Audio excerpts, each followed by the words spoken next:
ಈಗ ಹೊಸ್ದಾಗಿ ಬರೋರ್ಗೆ ಏನಾಗುತ್ತೆ ಹೇಳೋ, ನಾವೇನೋ ಹೇಳ್ತಿದ್ರು ಅವ್ರೇನೋ ಮಾಡ್ತಿರ್ತಾರೆ. ಆಮೇಲೆ ಫಸ್ಟ್ ಆಟಿಟ್ಯೂಡ್ ಬರುತ್ತಿಲ್ಲ. ನನಗೊಂದು ಸೀನ್ ಕಳಿಸಿದ್ರು, ಗೋಪಾಲ್ ಸರ್ ತುಂಬಾ ಚೆನ್ನಾಗಿ ಮಾಡ್ಬಿಟ್ರು ಅಮ್ಮ ಅಂತ. ಇವ್ರು ಒಬ್ಬರೇ ಕಾಣ್ತವ್ರೆ, ಆರ್ಟಿಸ್ಟೇ ಇಲ್ಲ, ಏನ್ರಿ ಸೀರಿಯಲ್ ಗಿರಿಯಲ್ ತರ ಸುತ್ತಾ ಇದ್ದೀರಾ ಅಂತ ಭಯ. ಅದೇ ನಮ್ಗೆ ಕೆಲಸ ಮಾಡೋದ್ ಕಷ್ಟ ಅಲ್ಲ, ಅದಕ್ಕೇನು ಒದಗಿಸ್ಬೇಕು ಅದು ಕಷ್ಟ ಅಲ್ಲ, ಲೀಕ್ ಮಾಡೋದ್ ಬೇಡ. ದಿಢೀರ್ ಅಂತ ಬಂದು ಅವ್ರ ತಾಯಿ ಸಿನಿಮಾ ಮಾಡ್ತಾವ್ರಂತೆ ಅಂದ್ರೆ ಅದು ಬರೆಯೋ ರೀತಿಗಳೇ ಬೇರೆ. ಇನ್ನು ಎಷ್ಟು ತಿಂಗಳು ಬಸ್ರಿನ ಮುಚ್ಚಿಟ್ಕೊಳಕ್ಕಾಗುತ್ತೆ, ಅದೇ ತರ ಸಿನಿಮಾ ಕೂಡ ಮುಚ್ಚಿಟ್ಕೊಳಕ್ಕಾಗಲ್ಲ. ಅವ್ನಿಗೆ ಕೆಲಸ ಚೆನ್ನಾಗಿರ್ಬೇಕು. ಅವ್ನು ಯಾರ ಮಾಡ್ಲಿ, ಲೆಜೆಂಡ್ ಮಾಡ್ಲಿ, ಬಡವ ಮಾಡ್ಲಿ, ಕೆಲಸ ಚೆನ್ನಾಗಿ ಮಾಡಿದ್ರೆ ಖುಷಿ ಪಡ್ತಾನೆ. ಅದ್ ನನಗೆ ಅವನ ಬಗ್ಗೆ ನಂಬಿಕೆ ಇತ್ತು. ಮೊದ್ಲೇ ಆಡಿಯನ್ಸ್ ಬೈತಾರೆ ನಮ್ನ. ಕೆಟ್ಟ ಸಿನಿಮಾ ಬಂದಾಗ ಕೋಪ ಎಷ್ಟೇ ಬರುತ್ತೆ ಅಂದ್ರೆ ಆಡಿಯನ್ಸ್ಗೆ ಸಹಜವಾಗಿ ಬಂದೇ ಬರುತ್ತೆ. ಏನ್ ಮಾಡಿದ್ರು ಅದು ಕಾಮಿಡಿ ಆಗ್ತಾ ಇತ್ತು, ಮಾಡಿಲ್ಲ ಅಂದ್ರೂ ಕಾಮಿಡಿ ಆಗ್ತಿತ್ತು. ಮಾತಾಡಿದ್ರೆ ಏನ್ ಇಷ್ಟು ಮಾತಾಡ್ತೀರಾ, ಸ್ವಲ್ಪ ಕಾನ್ಸಂಟ್ರೇಟ್ ಮಾಡಿ ಈ ಸೀನ್ ಬಗ್ಗೆ ಅಂತ ಬೈಯೋರು. ಇಲ್ಲ ಸುಮ್ನೆ ಕೂತಿರ್ತಿದ್ದೆ, ಏನೋ ಮಾತಾಡಿದೆ, ಏನ್ ನೋಡ್ರಿ ಏನ್ ಆಟಿಟ್ಯೂಡ್ ನೋಡಿ ಅಂತ. ಎಸ್ಪೆಷಲಿ ಗೋಪಾಲ್ ಸರ್ ತುಂಬ ಚೆನ್ನಾಗಿ ಮಾಡಿದ್ದಾರೆ ಕಾವ್ಯ. ಅವ್ರ ಕಾನ್ಫಿಡೆನ್ಸು ಈಗ ಫಸ್ಟ್ ಸಿನಿಮಾ ಅಂತ ಅನ್ಸಲ್ಲ, ನೀವು ನೋಡಿದ್ರೆ ಯಾವುದೇ ಎಮೋಷನ್ ಆಗಿರಲಿ. ಅಂದ್ರೆ ರಾಜು, ನೀವು ಸಿನಿಮಾ ಓಕೆ ಆದ್ಮೇಲೆ ಗೊತ್ತಾಗಿದಲ್ವಾ ವಿಷಯ? ಹೌದೌದು, ಸಿನಿಮಾ ಶೂಟಿಂಗ್ ಎಲ್ಲ ಮುಗ್ದು ಎಲ್ಲ ಆದ್ಮೇಲೆ ಗೊತ್ತಾಗಿತ್ತು. ಓಕೆ ಆದ್ಮೇಲೆಲ್ಲ ಮರೆಯ ಮುಗ್ದು ಡಬ್ಬಿಂಗು ಅಲ್ಲ, ಡಬ್ಬಿಂಗು ಮುಗ್ದು ಇನ್ನೆಲ್ಲ ನಾವು ಈವೆಂಟ್ಗಿಂತ ಮುಂಚೆ ಗೊತ್ತಾಗಿರೋದೆ. ರಾಜು ನಿನ್ ಯಾವತ್ತೂ ನಂಬಲ್ಲ ನೀವು. 2 ದಿವಸ ಮುಂಚೆ ಫೋನ್ ಮಾಡಿ ರಾಜೇಶ್ ಸರ್ ಅವರು ನಮ್ಮ ಯಶ್ ಫ್ರೆಂಡು, ಅವ್ರ ಅಣ್ಣ ಅಂತಲೇ ಕರೆಯೋದು. ನೀನೇನೋ ಯಶನ್ ಅಣ್ಣ ಅಂತ ಹಂಗೆ ಅವರು ಯಶು ಅವ್ರ ನನ್ನ. ಅವ್ರಿಗೂ ನನಗೊಂದ್ಸರಿ ಮನ್ಸಲ್ಲಿ ಅನ್ಸೋದು, ಅಯ್ಯೋ ಹೇಳ್ಬಿಡೋಣಪ್ಪ, ಆರ್ಟಿಸ್ಟಿಗೆ ಒಂದು ಮೆಂಟಲಿ ಪ್ರಿಪೇರ್ ಆಗ್ತಾರೆ, ಆಮೇಲೆ ಇನ್ನು ಪ್ರೆಸ್ ಮೀಟು ಎಲ್ಲ ಮಾಡಬೇಕು, ಸ್ವಲ್ಪ ಹೇಳ್ಬಿಡೋಣ ಅಂತ. ಈ ಪೃಥ್ವಿಯವ್ರಿಗೆ ಫಸ್ಟ್ ಊರಿಗೆ ಸುಮ್ಮನೆ ನಾನು ಅಲ್ಲಿದ್ದೆ, ಒಬ್ರಿಗೆ ಒಂದು 5-6 ಜನಕ್ಕೆ ಹೇಳಬೇಕು ಮೇನು ಅಂತ. ಆಗ ಇವ್ರು ಮೇಡಮ್ನ ಇಲ್ಲೇ ಜಿಂದಾಲಿ ಕರೆದ್ವಿ, ಬಂದರು. ಒಂದು 10 ನಿಮಿಷ ಬ್ಲಾಂಕಾಗಿ ಕುತ್ಕೊಂಡ್ಬಿಟ್ರು. ನಾನು ಆಮೇಲೆ ಜ್ಯೂಸ್ ಗೀಸ್ ಕೊಟ್ಟು, ನಿನ್ನ DKD ನೋಡಿದ್ದೀನಮ್ಮ, ನೀನು ಚೆನ್ನಾಗಿ ಕಾಣಿಸ್ತಿದ್ಯಾ, ಬಟ್ ಏನಂದರೆ ಸಿನಿಮಾಗೆ ಬಂದಮೇಲೆ ನಿಧಾನಿಸಿ ಹೋಗಬೇಕು, ನಮ್ಮ ಸಿನಿಮಾ ಇನ್ನೂ ರಿಲೀಸ್ ಆಗಿಲ್ಲ, ನೋಡ್ಕೊಂಡು ಹೋಗು, ಏಕೆಂದರೆ ನಿನಗೆ ಮತ್ತೆ ಇದಕ್ಕೆ ಕಮಿಟ್ ಆಗಿಬಿಟ್ರೆ ಅದನ್ನು ಮಾಡೋಕ್ಕಾಗಲ್ಲ. ನಮ್ಮ ಸಿನಿಮಾಗೆ ಬರುವಾಗಲೂ ಗೊಂದಲದಲ್ಲೇ ಇದ್ಲು. ಆಮೇಲೆ ರಾಜು ಕನ್ವಿನ್ಸ್ ಮಾಡಿದ್ರು, ಏನೋ ಮಾಡಿ ಬಂದಿದ್ಯಾ ಅಂದರೆ. ಅವಳಿಗೆ ಅಯ್ಯೋ ಇವ್ರು ಏನೋ ಹೇಳ್ತಾವ್ರೆ, ನಾನು ಯಾರ ಮನೇಲಿದ್ದೀನಿ, ಎಲ್ಲಿ ಕೂತಿದ್ದೀನಿ, ನಾನು ಜ್ಯೂಸ್ ಗೀಸ್ ಕೊಟ್ಟು ನೀಟಾಗಿ ಮಾತಾಡಿಸಿ ಕಳಿಸ್ದೆ. ಪಾಪ ಅವಳಿಗೆ ಏನಾದರೂ ತುಂಬ ಯಾರನ್ನಾರು ಒಬ್ಬರು ಹೆದರಿಕೆ ಇರೋರು ಕೂರಿಸ್ಬಿಟ್ಟರೆ ಹೆದರ್ಕೊಬಿಟ್ಟಿರೋಳೇನೋ ಅವತ್ತು ಎಲ್ಲಿ ಕರ್ಕೊಬಂದ. ಇಲ್ಲ, ಅಮ್ಮ ತುಂಬಾ ಕಂಫರ್ಟ್ ಫೀಲ್ ಮಾಡಿಸಿದ್ರು. ಗೊತ್ತಾಯ್ತು ಅವಳಿಗೆ ಇವ್ಳು ಬ್ಲಾಂಕ್ ಆಗ್ಬಿಡ್ತಾಳೆ, ನಾನೇ ಮಾತಾಡ್ಸ್ಬೇಕು ಅಂತ. ಅವರೇ ಸ್ಟಾರ್ಟ್ ಮಾಡಿ ನಾನೇ ಸ್ವಲ್ಪ ನಿಧಾನಕ್ಕೆ ಮಾತಾಡಿಸಿ ಬೈಕ್ ವಿಷಯ ಎಲ್ಲ ಅವತ್ತೇ ಹೇಳಿದ್ದು ನನಗೂ. ಫ್ಯಾನ್ ಅಂತಲ್ಲ. ಆಮೇಲೆ ಸಿನಿಮಾದಲ್ಲಿ ಇವರಿಬ್ರು ಒಂದು ಹಾಡು ಒಳಗಡೆ ಸಿನಿಮಾ ನೋಡಕ್ ಹೋಗ್ತಾರೆ. ಅಲ್ಲಿ ಇವ್ರ ಹತ್ರ ಕೇಳೋದಂತ ಸಾಂಗ್ ರಿಲೀಸ್ ಆಗಿದೆಯಲ್ಲ, ಅದ್ರಲ್ಲಿ ಒಂದು ಥಿಯೇಟರ್ ಯಶಿಂಗ್ ಹೋಗ್ತಾನಲ್ಲ, ಅದು ಇವಳು ರಿಕ್ವೆಸ್ಟ್ ಮಾಡಿದ್ಲಂತೆ, ಸರ್ ಸರ್ದು ಯಾರ್ದು ಬೇಕ್ರಮ್ಮ ಅಂತ. ಅವ್ರು ಸುಮ್ಮನೆ ಕೇಳೋರು ಹಿಡ್ಕೊಬಿಟ್ಟವಳೆ. ಆಮೇಲೆ ನಂಗೆ ಫೋನ್ ಮಾಡಿದ್ರಮ್ಮ, ಯಶ್ ಸರ್ದೇ ಬೇಕು ಅಂತ ಹೀರೋಯಿನ್, ಏನು ಮಾಡ್ಲಮ್ಮ ಅಂದರು. ನಾನು ಹೇಳಿದೆ, ಹಾಕ್ರಿ ರೀ, ಅವ್ರ ಅಭಿಮಾನಿ ಅಲ್ವೇನ್ರಿ, ಅದಕ್ಕೇನ್ರಿ ಹಾಕಳ್ರಿ ಅಂದೆ ನಾನು. ಅದೇ ನಮಗೇನು ತೊಂದರೆ ಇಲ್ಲ, ಅವ್ರ ಅಭಿಮಾನಿಗಳು, ಹಾಕ್ರಿ ಅಂದೆ. ಆಮೇಲೆ ಎಷ್ಟು ಬರುತ್ತೆ ಅಂತ ಕೇಳಿದೆ, ಏಕೆಂದರೆ ಅದು ಏನಾದರೂ ಇಲ್ಲಮ್ಮ ಒಂದು ಚೂರು ಹಿಂಗೆ ಹೋಗುತ್ತೆ, ಮಾತುಗೀತು ಏನಾದ್ರು ಇದೆಯಾ ಅಂದೆ. ಏನೂ ಇಲ್ಲಮ್ಮ, ಸುಮ್ಮನೆ ಅಣ್ಣ ಹಿಂಗೆ ಲುಕ್ ಕೊಟ್ಕೊ ಹೋಯ್ತಾರೆ ಅಂತ ಅಂದರು. ಸರಿ ಬಿಡು. ಆಮೇಲೆ ಇವಳು ರಿಕ್ವೆಸ್ಟೇ ಅದು. ಆಮೇಲೆ ಅವರು ಅಷ್ಟೇ, ಯಶ್ ಅವ್ರನ್ನ ಒಂಥರ ದಿಯಾ ಟೈಮಲ್ಲೆಲ್ಲ ಅವರು ಒಂಥರ ಲಕ್ಕಿ ಹ್ಯಾಂಡ್, ಅವ್ರಿಗೆ ಎಲ್ಲ ಕೂಡ ಬಂದಿದೆ. ಜೊತೆಗೆ ಅವ್ರು ತುಂಬ ಚೆನ್ನಾಗಿ ಹ್ಯಾಂಡ್ಲ್ ಮಾಡೋರು ರಾಜು. ಹೆಂಗೆ ಅಂದರೆ ಎಲ್ಲ ನೀಟಾಗಿ ಹೇಳೋರು, ಒಂಥರ ಸಿನಿಮಾಗೆ ಗೊತ್ತು ಅನ್ನೋ ಥರ ಎಲ್ಲ ಗೊತ್ತಿತ್ತು ಅವ್ರಿಗೆ.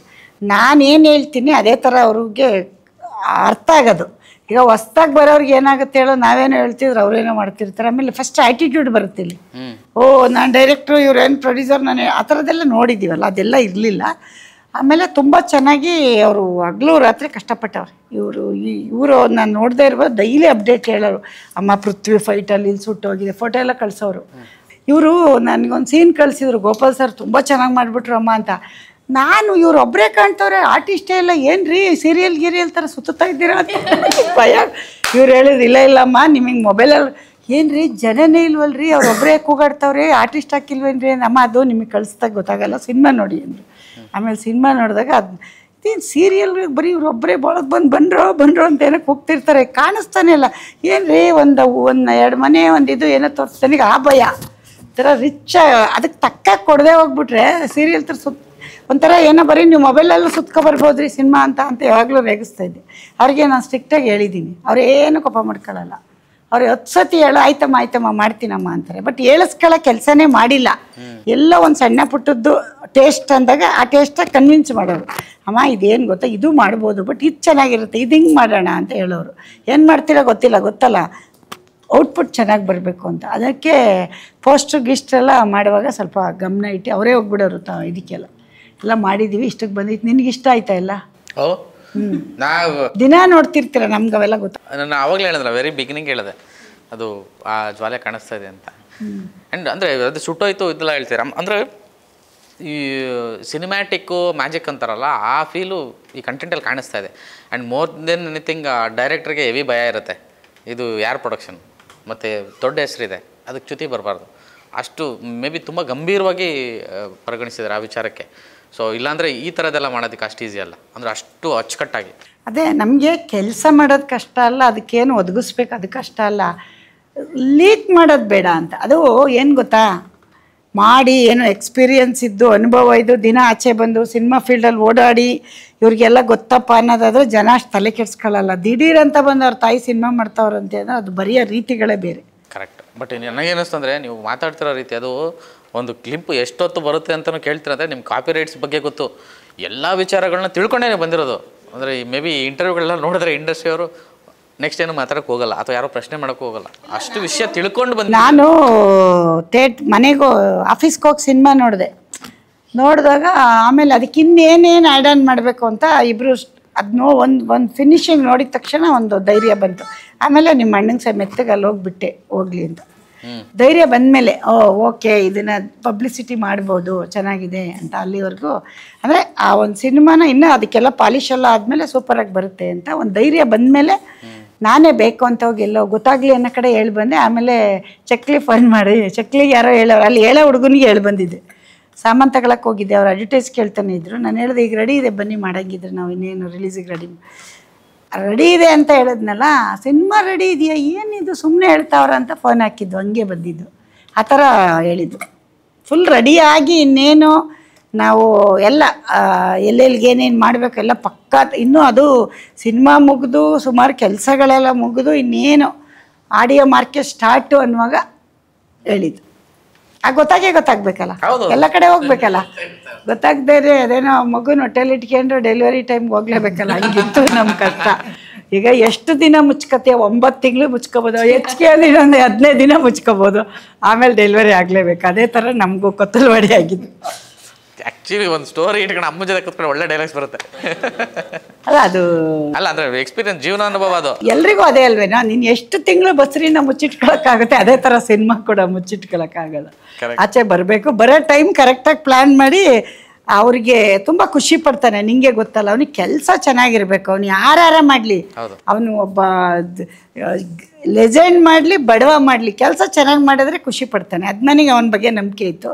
ಏನಾದ್ರು ಕೆಡಿಸ್ಬಿಟ್ರೆ ಅವನಷ್ಟು ಕೋಪ ಬರೋದ್ರಿಂದ ಆಮೇಲೆ ನಮ್ಮನೆಯವ್ರು ಕೆಡಿಸೋರು ಅಂದರೆ ಇನ್ನೂ ಕೇಳಬೇಕಾ, ಅದಕ್ಕೆ ಆ ಭಯ ಒಂದಷ್ಟೇ. ಆಮೇಲೆ ಸುಮ್ಮನೆ ಪಬ್ಲಿಸಿಟಿ ಬೇಡ. ಆಮೇಲೆ ಯಾವ ಥರ ಪಬ್ಲಿಸಿಟಿ ಕೊಡ್ತಾರೆ ಹೇಳು, ಸುಮ್ಮನೆ ಇರೋಕ್ಕಾಗಿರ್ಲಿಲ್ವ ಇವ್ರಿಗೆ ಅಂತೆಲ್ಲ ಈಗಲೂ ಅಂತಿದ್ದಾರೆ, ಈಗ ಬೇರೆ ಥರ.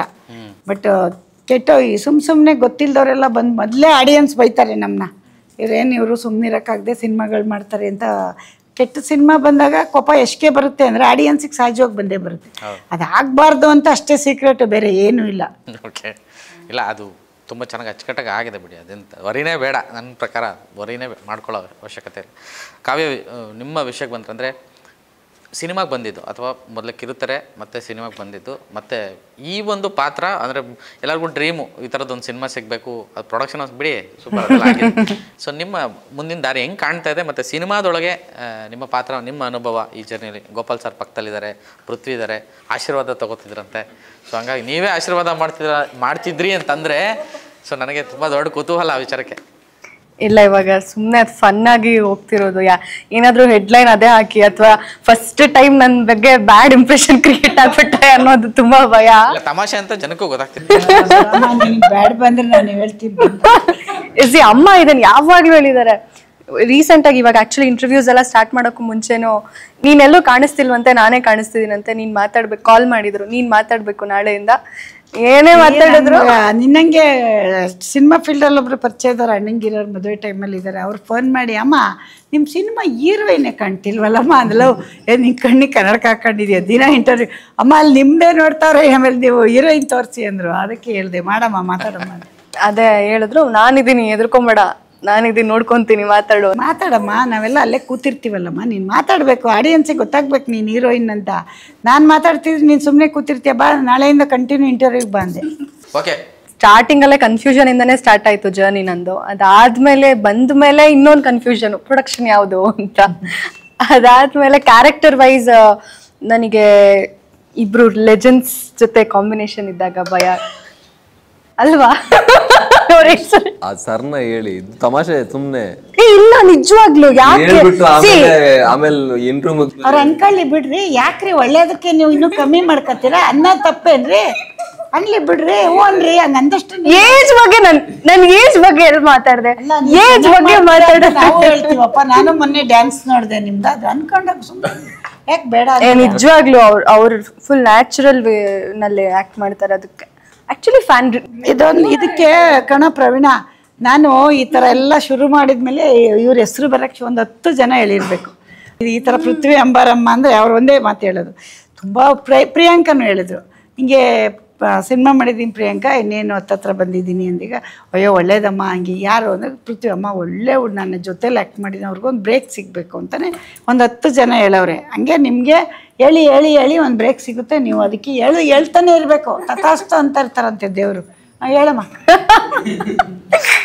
ಓಕೆ, ಕಂಪೇರ್ ಮಾಡಿದ್ರೆ ಅವರು ಸ್ವಲ್ಪ ಸೀನಿಯರು, ಅದಕ್ಕೆ ಸ್ವಲ್ಪ ಭಯ ಇತ್ತು. ಸಿನಿಮಾ ಹಿಂಗೋ ಸೀರಿಯಲ್ ಶೂಟಿಂಗ್, ಸಿನಿಮಾ ಶೂಟಿಂಗ್ ಏನು ಡಿಫ್ರೆನ್ಸ್ ಇರುತ್ತೆ, ಹೆಂಗೆ ಇವಾಗ ಸರ್ದಂತೂ ಸೀನ್ಸ್ ಆಲ್ಮೋಸ್ಟ್ ತುಂಬ ರೋಷದಲ್ಲಿ ಅಥವಾ ಆ ಥರದ್ದೇ ಇರ್ತಾ ಇತ್ತು.